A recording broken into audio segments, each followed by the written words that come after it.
गर्मी में फ्रिज होते हुए भी मटके का पानी पीने वाला ससुराल।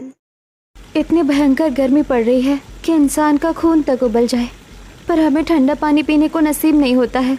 मेरा मन तो कहता है कि मैं मायके चली जाऊं, कम से कम वहाँ तो मुझे ठंडा पानी पीने को मिलेगा। सुमन पसीने से लथपथ गैस पर रोटियां सेक रही थी, पर बार बार अपने पल्लू से माथे का पसीना पोंछती है। दूसरी तरफ रूही सिंह के पास खड़े होकर एक बड़े से मिट्टी के मटके में पानी भर रही थी। उनके फ्रिज में लॉक लगा हुआ था। रूही, बात तो तुम बिल्कुल सही कह रही हो। अब तो मुझे भी लगता है कि मुझे भी कुछ दिनों के लिए अपने मायके चले जाना चाहिए, वरना तो। दोनों बहुएं बात कर रही थी कि तभी उनके साथ शांति रसोई में आती है। क्या खुसर पुसर लगा रखी है तुम दोनों ने यहाँ? इतना धीरे धीरे हाथ क्यों चला रही हो तुम दोनों? काम करने में जोर पड़ रहा है क्या? जब देखो इन्हें बक बक करनी है। और छोटी बहू, तुमने मटके में पानी डाला या नहीं? हाँ माँ जी, मैंने मटके में पानी भर दिया है, बस अभी ढक कर रख रही थी। आखिर रूही और सुमन ठंडा पानी पीने के लिए अपने मायके जाने की बात क्यों कर रही थी? इनके इतने बड़े फ्रिज में ताला क्यों लगा था? और फ्रिज होते हुए भी शांति रूही से मटके में पानी क्यों भरवा रही थी? ये जानने के लिए चलिए कहानी में थोड़ा पीछे चलते हैं। बस अब जल्दी से आइसक्रीम बन जाए तो मैं सभी के साथ मिलकर आइसक्रीम खाऊंगी। वैसे भी बहुत गर्मी लग रही है। रूही अपने मायके में मॉडर्न कपड़े पहने हुए फ्रिज का दरवाजा खोलती है और आइसक्रीम को सेट होने के लिए फ्रीजर में रख देती है। तभी रूही की माँ जानकी रसोई में आती है। अरे रूही बेटा, तू क्या कर रही है? कल ही तो तूने कोल्ड कॉफी बनाई थी, उससे पहले आइस टी बनाई थी। दिन भर तेरा ये फ्रिज खुला ही रहता है, कभी आइसक्रीम जमा रही है कभी कुछ। बेटा, कभी तो बिजली के बिल के बारे में सोच लिया कर। तेरा बस चले तो तू दिन भर फ्रिज के अंदर ही बैठी रहेगी। अरे माँ, गर्मी का मौसम है, गर्मी में आइस टी, आइस कॉफी और आइसक्रीम खाने में तो मजा आता है। और बिजली का बिल पापा भर देंगे, आप क्यों इतनी टेंशन लेती हो? तभी रूही के पिता मोहन हॉल से अखबार पढ़ते हुए रसोई के दरवाजे पर आते हैं। रूही की बात सुनकर मोहन, अरे भगवान, तुम क्यों मेरी बच्ची को डांट रही हो भाई? इसका जो मन करे इसे बनाने दो। कम से कम इसी बहाने मुझे भी तो इतनी गर्मी में ये सब खाने को मिल जाता है। मोहन की बात सुनकर जानकी अपने सर पर हाथ मार लेती है। हे भगवान, क्या करूँ मैं दोनों बाप बेटी का? आपने इसे इतना सर पर चढ़ा रखा है। मेरी एक ही बेटी है, मैं उसे प्यार भी ना करूं? हाँ? और रूही, तू बिल्कुल फिक्र मत कर। जब तू इस घर से विदा होगी ना, तो मैं अपनी तरफ से तुझे डबल डोर वाला 5 स्टार रेटिंग का फ्रिज दूंगा, ताकि मेरी बच्ची को अपने ससुराल में कभी ये सब खाने पीने का मन करे तो वो आराम से बनाकर खा पी सके। यू आर द बेस्ट पापा। रूही अपने परिवार वालों से बात कर रही थी। तभी रूही के फोन की रिंग बजती है। स्क्रीन पर युवराज का नाम चमकता है। हेलो युवराज। हेलो रूही, क्या हम आज दोपहर को लंच के लिए मिल सकते हैं? हाँ बिल्कुल, मैं 1 बजे तक उस नए रेस्टोरेंट में पहुँच जाऊंगी। अरे तुम दोनों का मिलना कब खत्म होगा? शादी को बस 1 महीने बाकी है और तुम दोनों की डेट खत्म होने का नाम ही नहीं ले रही है। अपनी माँ की बातें सुनकर रूही शर्मा कर अपने कमरे में चली जाती है और सुंदर से रेडी होकर 1 बजे रेस्टोरेंट में चली जाती है। रूही और युवराज बातें कर रहे थे। तभी एक वेटर उनके सामने रखे खाली गिलासों में फ्रिज का एकदम चिल्ड पानी डालता है। युवराज पानी का गिलास देखता है और एक ही सांस में पूरा गिलास पानी पी जाता है, जैसे वो सदियों का प्यासा हो। वेटर तुरंत दूसरा गिलास भरता है। युवराज उसे भी पी जाता है। रूही ये देखकर बहुत हैरान होती है। अरे युवराज, तुम बिना कुछ खाए गिलास पर गिलास पानी क्यों पिए जा रहे हो? ऐसा लग रहा है जैसे तुमने जन्मों से पानी नहीं पिया है। अरे नहीं रूही, ऐसी कोई बात नहीं है। इतना समझ लो कि इस ठंडे पानी को पीकर आज सच में बड़ा मजा आ गया। तुम्हें देखकर तो मुझे ऐसा लग रहा है जैसे तुमने बहुत समय से ठंडा पानी पिया ही नहीं है। युवराज रूही के इस सीधे सवाल से थोड़ा घबरा जाता है। वो नजरें चुराता है और जल्दबाजी में मेन्यू कार्ड उठाता है। अरे नहीं नहीं, ऐसी बात नहीं है। वो सब छोड़ो ना। तुम बताओ खाने में क्या ऑर्डर करें? रूही थोड़ी अजीब महसूस करती है, लेकिन वो बात को वहीं छोड़ देती है और वो लोग खाना ऑर्डर करते हैं। खाना खाने के बाद रूही युवराज के साथ रेस्टोरेंट से बाहर आ जाती है। वो दोनों युवराज के कार से घर जा रहे थे कि तभी युवराज गाड़ी में पेट्रोल भरने के लिए पेट्रोल पंप पर रुकता है। हाँ रूही, गाड़ी में पेट्रोल कम हो गया, मैं भरवा लेता हूँ। ठीक है, मैं वेट कर रही हूँ। रूही गाड़ी के अंदर बैठकर युवराज का इंतजार कर रही थी। तभी रूही की नजर पेट्रोल पंप के अपोजिट में रहने वाली एक गरीब औरत पर जाती है, जो मटके के घड़े से पानी निकालकर अपने बच्चों को पानी पीने के लिए दे रही थी। गरीब बच्चों को मटके से पानी पीता देखकर रूही सोच में डूब जाती है। बेचारे कितने गरीब लोग हैं, इन लोगों के पास तो पीने के लिए फ्रिज का ठंडा पानी भी नहीं होता है। देखो ये लोग कैसे मटके का गर्म पानी पी रहे हैं। गरीब लोगों को मटके से पानी पीता देखकर रूही को बुरा लगता है। रूही अपने सोच में डूबी थी, तभी युवराज आ जाता है और वो गाड़ी लेकर वहाँ से निकल जाता है। देखते ही देखते 1 महीना गुजर जाता है। फिर बड़ी धूमधाम से युवराज और रूही की शादी हो जाती है। रूही अपने ससुराल आती है। बहू दाया पैर आगे बढ़ाकर अंदर आ। शांति के कहने पर रूही दाहिने पैर से कलश गिराकर घर के अंदर आती है।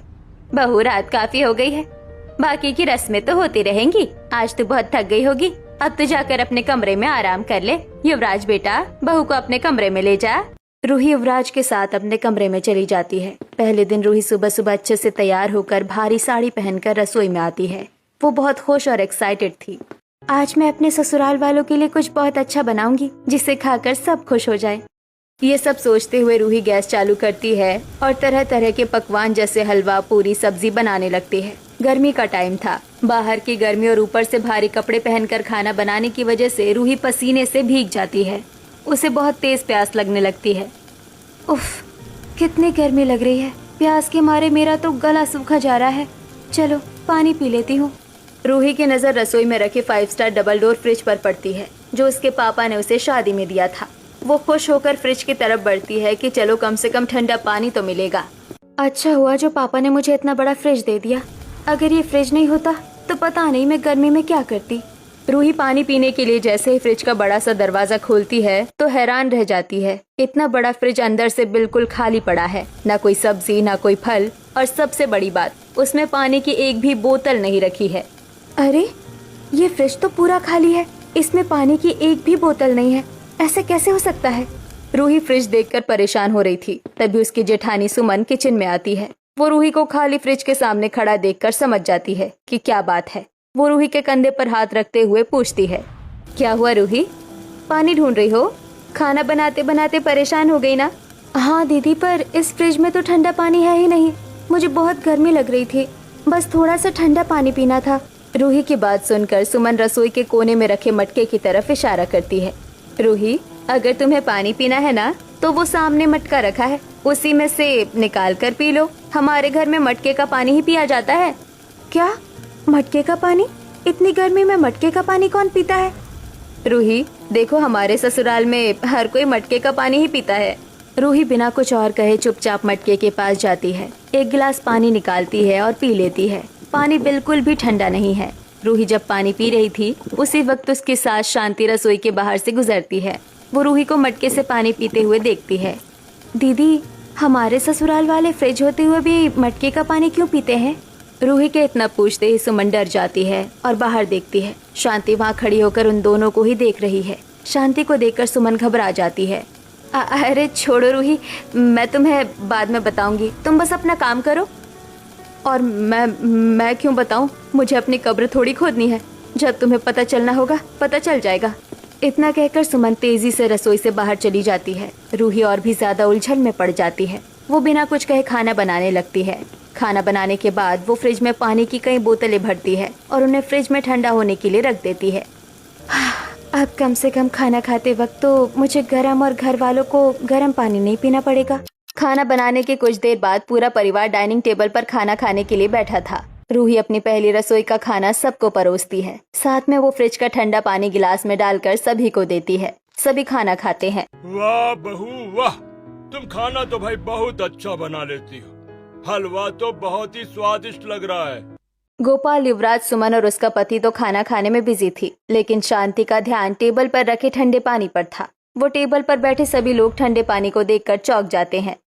युवराज ठंडे पानी का गिलास देखकर अपनी खुशी छुपा नहीं पाता। वो तुरंत गिलास उठाता है और पानी पीने लगता है। अरे वाह, आज तो खाने के साथ बिल्कुल ठंडा ठंडा पानी मिल गया, मजा ही आ गया। पानी पीकर तो सच में सुकून मिल गया। युवराज की ये बात सुनते ही शांति का चेहरा गुस्से से लाल हो जाता है। वो युवराज को घूर कर देखती है। पूरी टेबल पर सन्नाटा छा जाता है। अरे बहू, ये क्या है? तुमने ये खाने के साथ एकदम चिल्ड पानी क्यों परोसा है सबको? इतनी बड़ी बेवकूफी कैसे कर सकती हो तुम? खाना तो तुमने अच्छा बनाया है, लेकिन ये ठंडा पानी देकर तुमने सब गुड़ गोबर कर दिया। माँ जी, मैंने क्या गलत कर दिया? गर्मी का दिन है ना, इसलिए मैंने सोचा कि सबको ठंडा पानी अच्छा लगेगा। अगर मैं फ्रिज का पानी नहीं दूंगी तो क्या दूंगी? बहू, क्या तुम्हें पता नहीं है, हमारे घर में कोई फ्रिज का पानी नहीं पीता, हम सब सिर्फ मटके का पानी पीते हैं। पर माँ जी, इतना बड़ा फ्रिज होते हुए भी कोई मटके का पानी क्यों पिएगा? सास बहू के बीच की बहस को बढ़ते देखकर गोपाल, जो अब तक चुप थे, बीच में बोलते हैं। अरे बहू, तुझे कुछ पता नहीं है, तू बेकार में अपनी सास से बहस कर रही है। मटके का पानी कोई मामूली पानी नहीं होता, वो तो अमृत के समान होता है। अमृत? मैं कुछ समझी नहीं।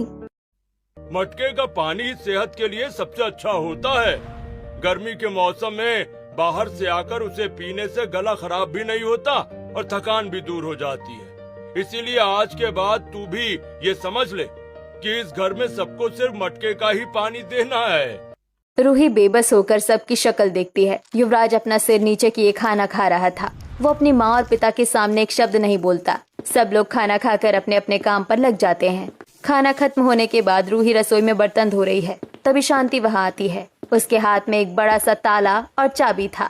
माँ जी, ये ताला चाबी का आप क्या करने वाली हैं?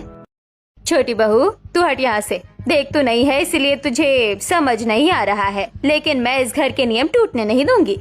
शांति फ्रिज के पास जाती है। वो फ्रिज के अंदर से वो सारी पानी की बोतलें बाहर निकालकर सिंक में रख देती है, जो रूही ने भरी थी। फिर वो फ्रिज का प्लग बोर्ड से निकाल देती है और फ्रिज के हैंडल पर एक मोटी सी चेन लपेटकर उस पर बड़ा सा ताला लगा देती है। शांति ताला लगाते हुए रूही को चेतावनी देती है। अब देख छोटी बहू, तूने मेरे मना करने के बाद भी ये हरकत की ना। अब मैंने इस फ्रिज में ताला लगा दिया है। अब ना रहेगा बांस, ना बचेगी बांसुरी। जब ये खुलेगा ही नहीं तो कोई इसका पानी पिएगा कैसे? अब से तू भी मटके का पानी ही पिएगी। इतना कहकर शांति वहाँ से चली जाती है। रूही सदमे में उस ताले लगे फ्रिज को देखती रहती है। फ्रिज को देखकर उसकी आंखों में आंसू आ जाते हैं। अरे बाप रे, ये कैसी मुसीबत में फंस गई मैं तो सोच रही थी कि शाम को अपने लिए बढ़िया कोल्ड कॉफी बनाऊंगी, जेठानी जी को भी दूंगी, हम दोनों आराम से बैठकर पियेंगे। लेकिन यहाँ तो इन्होंने मेरे सारे अरमान पर पानी फेर दिया। मेरी कोल्ड कॉफी, मेरी आइस टी, सब कुछ इस ताले के पीछे बंद हो गया। रूही ये सब देखकर उदास थी। तभी सुमन किचन में आती है और रूही के कंधे पर हाथ रखते हुए कहती है, अब तुम्हें समझ आया रूही, मैंने क्यों कहा था कि जब पता चलना होगा तो पता चल जाएगा। सुमन की बात का रूही कोई जवाब नहीं देती है। ऐसे ही दिन गुजरते हैं। गर्मी अब पहले से भी ज्यादा थी। रूही अपने कमरे में नहा धोकर तैयार हो रही थी और सुमन घर में पूजा कर रही थी। तभी शांति किचन में जाती है और देखती है कि सब्जी खत्म हो गई है। सुमन बहू, आज तो घर में सारी सब्जियां खत्म हो गई है। एक काम कर, जाकर ताजी सब्जियां ले आ बाजार से। दोपहर के खाने की तैयारी नहीं करनी है क्या? सुमन की पूजा खत्म हो गई थी। पूजा खत्म करके सुमन हॉल के सोफे पर बैठी थी। उसके चेहरे पर थकान और गर्मी से होने वाली चिड़चिड़ाहट साफ नजर आ रही थी। वो एक गहरी सांस लेती है और शांति से कहती है, माँ जी, इतनी तेज धूप में सब्जी लाने के लिए बाजार कैसे जाऊंगी? आप खुद ही देखिए ना, अभी तो सुबह के 9 ही बजे हैं और लू चलने लगी है। बाजार जाने में तो हालत खराब हो जाएगी। गर्मी है तो क्या हुआ, घर में दोपहर का खाना नहीं बनेगा क्या? तू तो जानती है हमारे घर में एकदम ताजी सब्जियां ही आती है और वही बनती है। जा जल्दी से थैला उठा और सब्जी ले आ। शांति को गुस्सा होते देखकर सुमन शांति से कुछ कहती नहीं है। वो उदास होकर सब्जी का थैला उठाती है। तभी रूही वहाँ आ जाती है। माँ जी, दीदी अकेले इतना भारी थैला कैसे लाएंगी इतनी धूप में? क्या मैं भी दीदी के साथ चली जाऊँ सब्जी लेने के लिए? हम दोनों मिलकर थोड़ा थोड़ा सामान उठा लेंगे। हाँ, बात तो तू ठीक कह रही है। अकेली तो सुमन थक जाएगी। ठीक है, चली जा तू भी, तेरा भी मन बहल जाएगा। पर जल्दी आना तुम दोनों। दोनों बहुएं अपने अपने कमरे से छाता निकालती है और बाजार के लिए निकल पड़ती है। सूरज की किरणें सीधे उनके सिर पर चुभ रही थी। सड़क गर्मी से तप रही थी। सुमन और रूही दोनों ने छाता पकड़ा था तो उन्हें धूप नहीं लग रही थी, लेकिन जमीन से उठने वाली गर्माहट उनके पैरों को झुलसा रही थी। उनके चेहरे पसीने से लाल हो चुके थे। दीदी, आपको रोज रोज सब्जी लेने बाजार जाना पड़ता है। उफ, ये भी कोई बात हुई? इतनी भयंकर गर्मी में रोज सब्जी लेने कौन आता है भला? हाँ रूही, मुझे रोज सब्जी लेने आना पड़ता है। माँ जी का यही नियम है। हमारे ससुराल में सभी ताजी सब्जी खाएंगे, चाहे लाने वाले की जान ही क्यों न निकल जाए। अरे इतनी भयंकर गर्मी में रोज सब्जी लेने कौन आता है? क्या माँ जी सब्जियाँ पहले ही खरीद कर फ्रिज में नहीं रख सकती? फ्रिज किस लिए है? अरे पागल, मेरे सामने बोल दिया सो बोल दिया, लेकिन माँ जी के सामने भूल कर भी ये बात मत कहना। वरना हम दोनों की ऐसी वाट लगाएंगी कि हम कहीं के नहीं रहेंगे। उन्हें फ्रिज में रखी सब्जियां खाना बिल्कुल पसंद नहीं है। उन्हें लगता है कि फ्रिज की सब्जी मतलब जहर। चल अब जल्दी कर, वरना लेट हो गया तो अलग से ताना सुनेंगे। दोनों पसीने से लथपथ जल्दी जल्दी बाजार जाती है और बाजार से सब्जियां खरीद कर घर आती है। इतनी कड़ी धूप में बाजार से आने की वजह से रूही और सुमन दोनों को बहुत गर्मी लग रही थी। रूही सीधे जाकर सोफे पर धड़ाम से गिर जाती है। उसकी सांसें तेज चल रही है। हाय राम, मुझे तो इतनी भयंकर गर्मी लग रही है कि लग रहा है मैं अभी चक्कर खाकर गिर जाऊंगी। दीदी मुझे नींबू पानी चाहिए, वो भी एकदम ठंडे ठंडे पानी में। प्लीज दीदी एक गिलास ठंडा शरबत बना दो ना। रूही को ज्यादा गर्मी में धूप में निकलने की आदत नहीं थी, इसलिए गर्मी की वजह से उनकी हालत खराब हो गई थी। उसकी हालत देखकर सुमन को हंसी आ जाती है। अच्छा बाबा तू बैठ, मैं जाकर तुम्हारे लिए नींबू पानी लाती हूँ। सुमन रसोई में जाती है। रूही आंखें बंद करके ठंडे फ्रिज के पानी और नींबू के टेस्ट को इमेजिन करने लगती है। कुछ मिनटों बाद सुमन एक गिलास लेकर आती है जो मटके के पानी से बना था। ले पी ले। रूही खुशी से ठंडा पानी लेती है, लेकिन ग्लास पकड़ते उसका मुंह बन जाता है। ग्लास बिल्कुल भी ठंडा नहीं था। दीदी ये क्या है? मटके का पानी? आपने मुझे मटके का पानी दे दिया। मुझे तो फ्रिज का ठंडा ठंडा पानी चाहिए था। मुझे तो ठंडा शरबत पीना था। रूही ठंडा ठंडा शरबत पीने के लिए ड्रामा कर रही थी। तभी शांति देवी अपने कमरे से बाहर आती है। उन्होंने रूही की बात सुन ली थी। ये सब क्या है बहू? तुझे फ्रिज का पानी पीना है? कितनी बार समझाया है तुझे, फ्रिज का पानी अच्छा नहीं होता है, उससे गला खराब हो जाता है, बीमारियां होती है। मटके का पानी ही सबसे अच्छा होता है सेहत के लिए। लेकिन माँ जी बाहर से आए हैं, इतनी गर्मी है, थोड़ा ठंडा पानी तो शरीर को चाहिए ना। कितनी बार समझाऊं तुझे, फ्रिज का पानी मतलब बीमारियों का घर। चुपचाप मटके का पानी पी, समझी? और हाँ, पानी पीकर जल्दी से घर के काम में लग जा। सुमन बहू खाना बना दे रही है, तू घर में पोछा लगा दे। शांति देवी वहाँ से बड़बड़ाते हुए चली जाती है। रूही गुस्से से लाल हो जाती है। वो मटके के पास जाती है और उसे घूरने लगती है। दीदी मेरा मन तो कर रहा है कि इस मटके को पकड़कर अभी जमीन पर पटक दूं। फ्रिज होते हुए भी मटके का पानी कौन पीता है? ये कैसा ससुराल है? रूही शांति का गुस्सा मटके पर उतार रही थी कि तभी अचानक शांति वहाँ आ जाती है। अरे छोटी बहू, तूने मटके को ऐसे क्यों पकड़ा है? तोड़ने का इरादा है क्या इसे? शांति की बात सुनकर रूही डर जाती है। वो मटके को आराम से रख देती है। नहीं नहीं माँ जी, मैं तो बस पानी देख रही थी। शांति देवी फिर से चली जाती है। सुमन रूही की हालत देखकर अपनी हंसी नहीं रोक पाती और जोर से हंसने लगती है। अरे छोटी, तेरा चेहरा देखने लायक था। मत पंगे ले माँ जी से, चुपचाप मटके का पानी पी ले। सुमन की बात सुनकर रूही भी हंसने लगती है। ऐसे ही दिन गुजरते हैं। एक दिन सुबह सुबह सुमन ससुराल वालों के लिए नाश्ता बना रही थी और रूही मटके में पानी भर रही थी। तब इतनी भयंकर गर्मी पड़ रही है कि इंसान का खून तक उबल जाए, पर हमें ठंडा पानी पीने को नसीब नहीं होता है। मेरा मन तो करता है कि मैं मायके चली जाऊं, कम से कम वहाँ तो मुझे ठंडा पानी पीने को मिलेगा। रूही बात तो तुम बिल्कुल सही कह रही हो। अब तो मुझे भी लगता है कि मुझे भी कुछ दिनों के लिए अपने मायके चले जाना चाहिए, वरना तो। दोनों बहुएं आपस में बात कर रही थी कि तभी उनकी सास शांति रसोई में आती है। क्या खुसर पुसर लगा रखी है तुम दोनों ने यहाँ? इतना धीरे धीरे हाथ क्यों चला रही हो तुम दोनों? काम करने में जोर पड़ रहा है क्या? जब देखो इन्हें बकवास करनी है। और छोटी बहू, तुमने मटके में पानी डाला या नहीं? हाँ माँ जी, मैंने मटके में पानी भर दिया है, बस अभी ढक कर रख रही थी। रूही मटके में पानी भरकर ठीक से रख देती है। सुमन नाश्ता बनाने के बाद सभी को नाश्ता देती है। सभी नाश्ता करते हैं। सुमन और रूही दोनों अपने अपने काम में लग जाती हैं। रूही घर में डस्टिंग करते हुए परेशान हो जाती है। एक तो इतनी गर्मी, ऊपर से ठंडा पानी पीने को नहीं मिलता, और ये घर का काम तो कभी खत्म होने का नाम ही नहीं लेता है। ये सब बड़बड़ाते हुए रूही अपना काम करती रहती है। रात में रूही और युवराज के कमरे में सीलिंग फैन चल रहा था, लेकिन वो भी गर्म हवा फेंक रहा था। रूही बिस्तर पर लेटी थी और गुस्से में थी। उसका पति युवराज अपने फोन में लगा था। यार मुझे समझ नहीं आता, जब देखो माँ जी मटके का पानी पीने को बोलती रहती है। मुझे मटके का पानी बिल्कुल नहीं पीना है, मुझे ठंडा फ्रिज का पानी पीना है। मुझे तो वही अच्छा लगता है। अरे यार, तुम समझती क्यों नहीं हो? हमारे घर में सब लोग फ्रिज का ठंडा पानी नहीं बल्कि मटके का पानी पीते हैं। तुमने मुझसे शादी से पहले पूछा था ना कि तुम ऐसे ठंडा पानी क्यों पी रहे हो? 10 जन्मों के प्यासे हो क्या? अब जवाब मिल गया ना। हमारे घर में फ्रिज का ठंडा पानी कोई नहीं पीता है।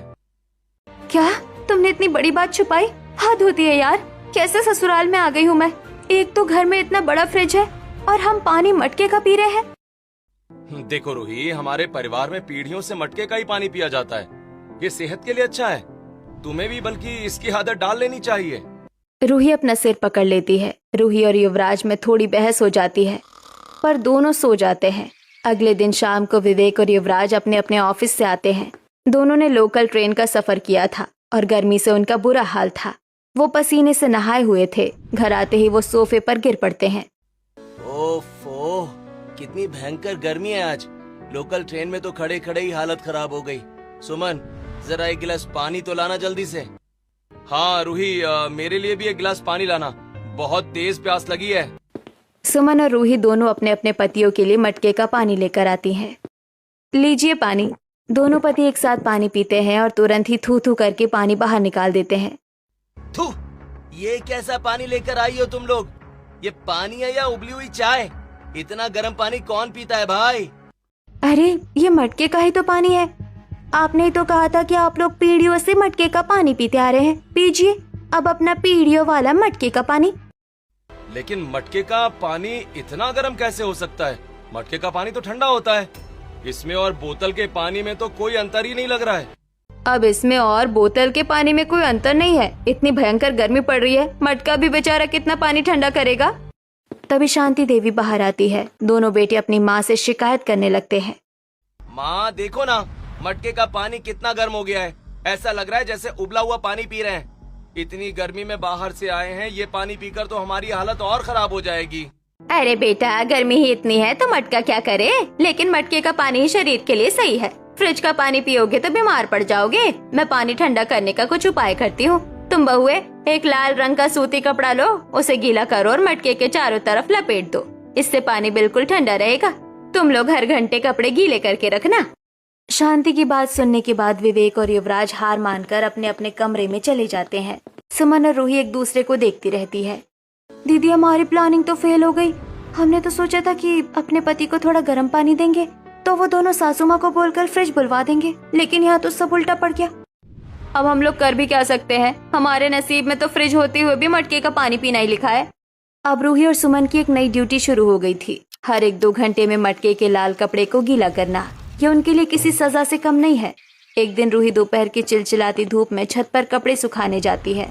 वो पसीने से तरबतर थी। जैसे ही वो नीचे आती है, शांति डाइनिंग टेबल पर बैठकर आम काटते हुए उसे आवाज लगाती है। बहू, जा जाकर मटके का लाल कपड़ा बदल दे, सूख गया होगा अब तक। हे भगवान, अभी तो छत से सूख कर आई हूँ, अब ये मटके का कपड़ा फिर से भिगा कर रखो। मैं तो तंग आ गई हूँ। रूही बेमन से जाकर मटके के पुराने कपड़े को फिर से भिगोकर उस मटके में लपेट देती है। उसी रात रूही और सुमन रसोई में रात का खाना बना रही थी। उसने बहुत मेहनत से लौकी का रायता बनाया था। सभी खाना खाते हैं। रूही, रायता तो बहुत ही टेस्टी बना है। हाँ, एक काम करना, अगर बच जाए तो कल मुझे नाश्ते में भी यही दे देना। युवराज के मुंह से तारीफ सुनकर रूही खुश होती है। वो किचन में आती है और बचे हुए रायते को एक कटोरे में रख देती है। दीदी, लौकी का रायता कहाँ रखूं?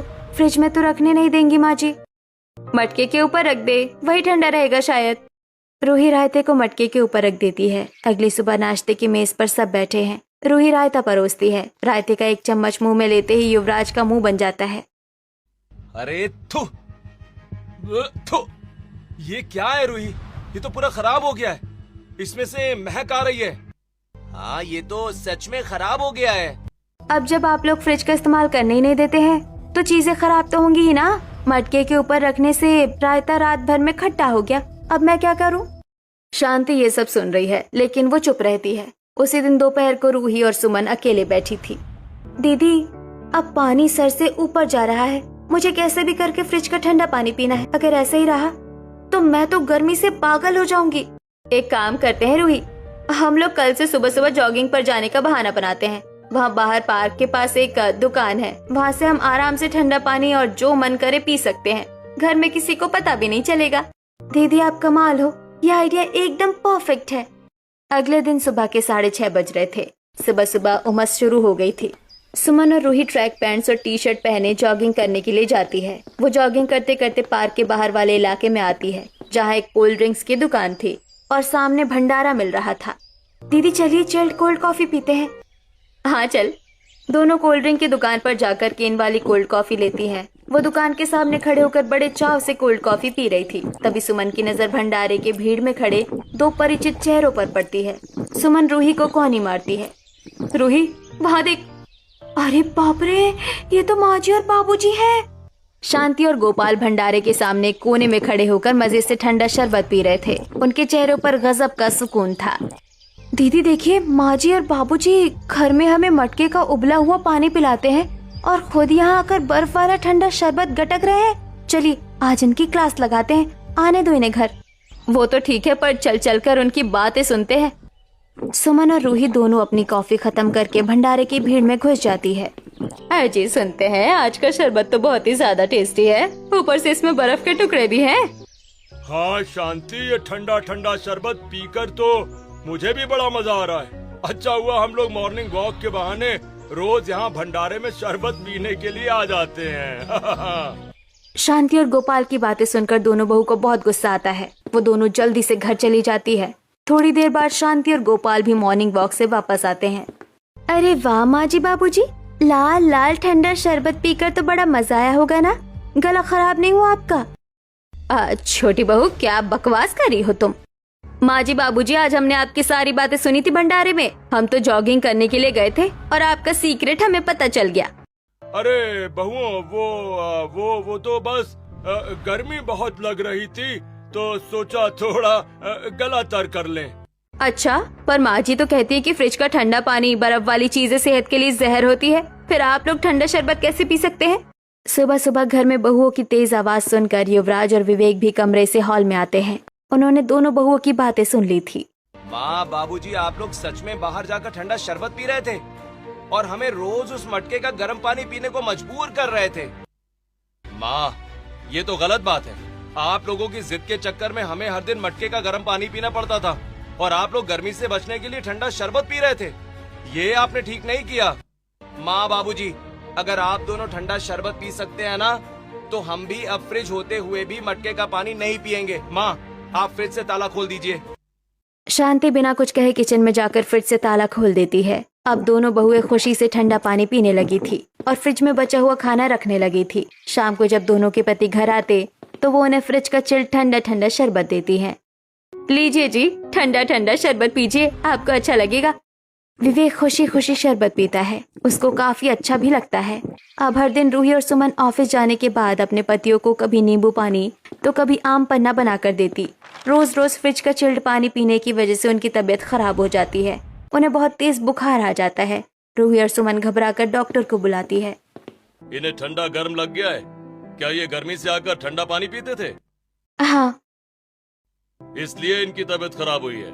गर्मी से तुरंत आकर चिल्ड फ्रिज का पानी पीने से तबीयत खराब हो जाती है। लेकिन टेंशन की कोई बात नहीं है। मैंने फिलहाल दवाई लिख दी है, आप टाइम से इन्हें दवाइयाँ दीजिएगा। ये लोग जल्दी ठीक हो जाएंगे। इतना कहकर डॉक्टर चला जाता है। इसीलिए तो मैं तुम दोनों को फ्रिज का ठंडा पानी इन्हें देने से मना करती थी। हमें माफ कर दीजिए माँ जी, हमने आपकी बात को नहीं समझा, लेकिन हमें अपनी गलती समझ आ गई है। बहू, हमने भी तुम लोगों के साथ गलत किया है। फ्रिज होते हुए भी मटके से पानी पीना ठीक नहीं है। और शांति, तुम्हें भी बिजली के बिल बढ़ने के डर से फ्रिज बंद नहीं करना चाहिए। मैंने आज न्यूज़पेपर में पढ़ा था कि फ्रिज चलाने से महीने का 100-200 रुपए का ही बिल उठता है। बाबूजी बिल्कुल सही कह रहे हैं माँ जी। फ्रिज चलाने से बिल ज्यादा नहीं आएगा और हमारा खाना भी ज्यादा बर्बाद नहीं होगा। देखो, आज से घर में फ्रिज होते हुए भी मटके का पानी पीने की कोई जरूरत नहीं है। अब हमारे घर में फ्रिज में भी पानी रहेगा और मटके में भी। जिसे पीना हो वो मटके का पिए और जिसे फ्रिज का पीना हो वो फ्रिज का पिए। दोनों का सही इस्तेमाल होना चाहिए और बचा हुआ खाना, सब्जियां सब फ्रिज में रहेंगी। सबने समझ लिया कि गर्मी में फ्रिज होते हुए भी मटके का पानी पीने वाला ससुराल तभी खुशहाल बनता है जब जिद नहीं बल्कि समझदारी और संतुलन के साथ हर चीज का सही इस्तेमाल किया जाए।